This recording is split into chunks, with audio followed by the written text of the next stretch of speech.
In my past videos on Silent Hill, I analyzed characters and settings that are obviously drenched with meaning. For this video, I am attempting to analyze something that is both seemingly innocuous and also seemingly less interesting than the subjects I have already tackled. What is so special about red squares? Just because the Silent Hill series is laden with visual metaphors doesn't mean everything has a special meaning to it. What's worse is that a red square can symbolize pretty much anything, whereas a character like Pyramid Head is so specific and unique in his design that he only has a few viable interpretations. Why focus on the save points from Silent Hill 2 instead of something else like the Order or maybe some of the talismans like Flaros and the Seal of Metatron? When I started making connections between the psychoanalytic theories of Carl Jung, Sigmund Freud, and Silent Hill's mythos, I discovered a vast realm of unconscious territory yet to be explored. There was a density to Silent Hill's subtext that went undiscovered for 20 years, of which only one element was psychoanalysis. If Hiroyuki Owaku, Silent Hill's lead scenario writer, was inspired by psychoanalysis, what were his other inspirations?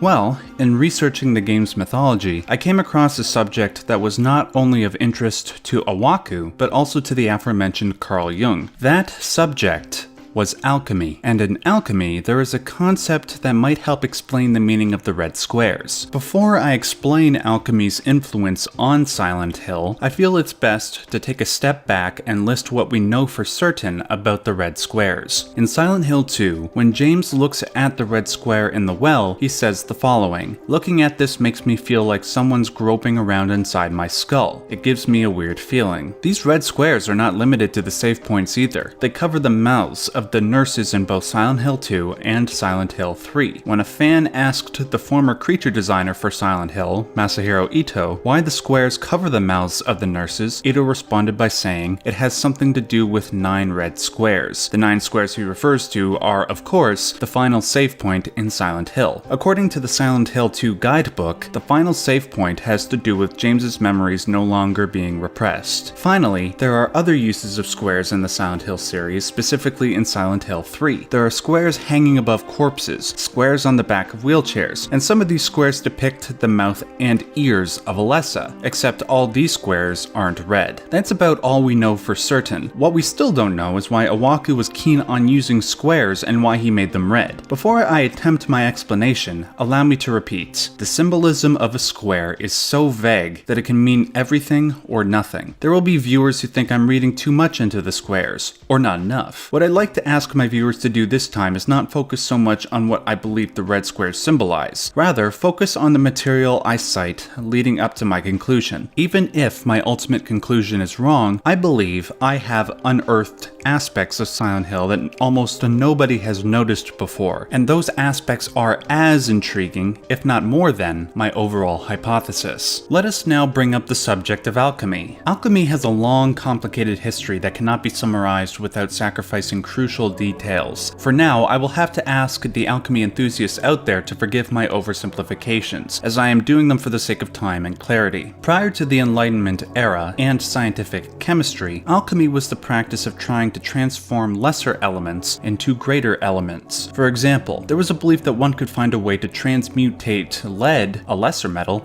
into gold, a greater metal. The ultimate goal of alchemy was to find the Philosopher's Stone, a supposedly perfect substance that could turn all base metals into gold and give immortality to those who weld it. In order to find the Philosopher's Stone, one would have to blend all the correct elements into a single brew and solidify it. But herein lies an important question. Where did the concept of the Philosopher's Stone come from? Why would a stone give immortality to those who ate a small piece of it? Well, the quote-unquote science of alchemy was based on philosophical assumptions. The ancient alchemists projected their own psychic processes onto outside objects. For example, the belief that gold is of greater value than lead. One philosophical assumption was that the human soul would transmutate through experience, much like a metal would supposedly transmutate. If the Philosopher's Stone was a perfect substance that could grant immortality, maybe the soul could become a perfect entity. The journey to find the Philosopher's Stone in reality was reflected in the psychology of its seeker. It was as much an internal journey as it was external, and only the pure of heart,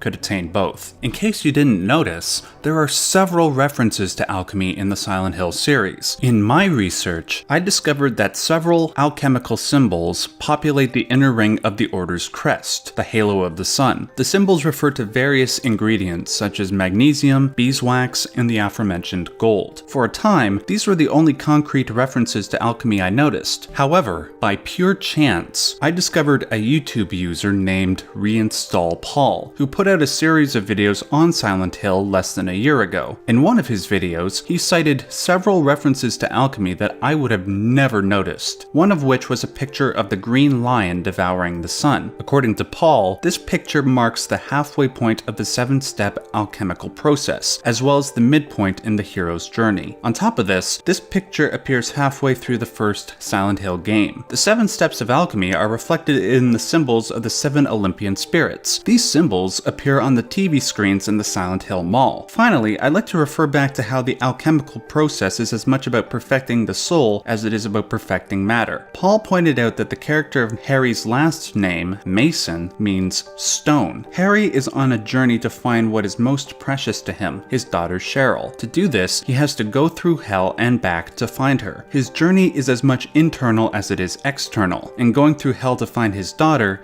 he embodies the perfect father. As fascinating as this is to me, and I hope to many of you, the mystery of the red squares still lingers. Now that the basics of alchemy have been established, we can address the squares properly. There is a concept in alchemy known as squaring the circle. Several centuries ago, there was a mathematical puzzle discovered to be impossible. Using only a straight edge and a compass, one must create a square with the same internal area as a circle. Nowadays, we can do this with the use of calculators and irrational numbers, but back then, it was impossible. Since then, the phrase squaring the circle has taken on a separate meaning for doing the impossible. In regards to alchemy, like I said before, squaring the circle has a dual meaning for the soul as well as for the material world. Let us first describe how one would actually square the circle in the material world. In alchemy, there is a concept known as the prima materia, which translates to first matter. Supposedly, at the beginning of time, before anything existed, there was only a dark void of nothingness. The void was the prima materia from which everything was created. It is the infinite, the endless. It is the chaos out of which order is created. The circle symbolizes the prima materia. If one wanted to square the circle, one would have to create something out of the prima materia. An old Christian assumption was that God's light mixed with the darkness, and from that came the 4 classic elements: earth, water, fire, and air. Simply, to square the circle alchemically means to create something out of nothing,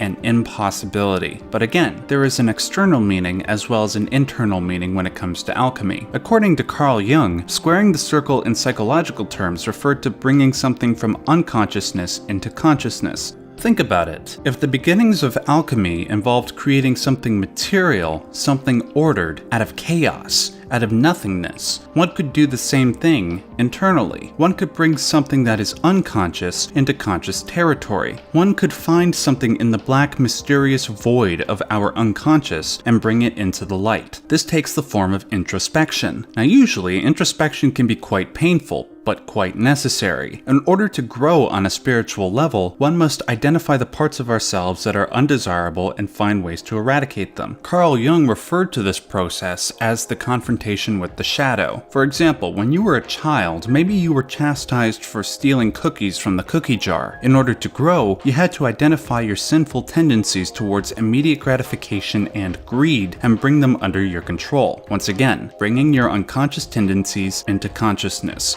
Squaring the circle. There is a common alchemical phrase that goes as such: in sterquilinis invenitur. This translates to "in filth it will be found." To Jung and the alchemists, this meant that what you want to find most will be located where you least want to look. In my opinion, I don't think there is a better phrase out there to summarize the Silent Hill narrative. Harry Mason found his daughter by going to hell and confronting Incubus. Heather suffers a similar fate in Silent Hill 3. As for James Sunderland in Silent Hill 2, he has to go through hell to remember what he did to his wife, to bring the unconscious memory back into consciousness. Now let me remind you of two things we know for certain about the red squares. One is that upon looking at the first red square, James says looking at it makes him feel like someone is groping around inside his skull. The 9 squares at the end of the game represent James's memories no longer being repressed. Based on all the information I presented, I can only assume that the squares represent James trying to remember what he did to his wife. Every time he comes across a square, he gets closer to bringing that unconscious memory back into consciousness. In other words, James is trying to square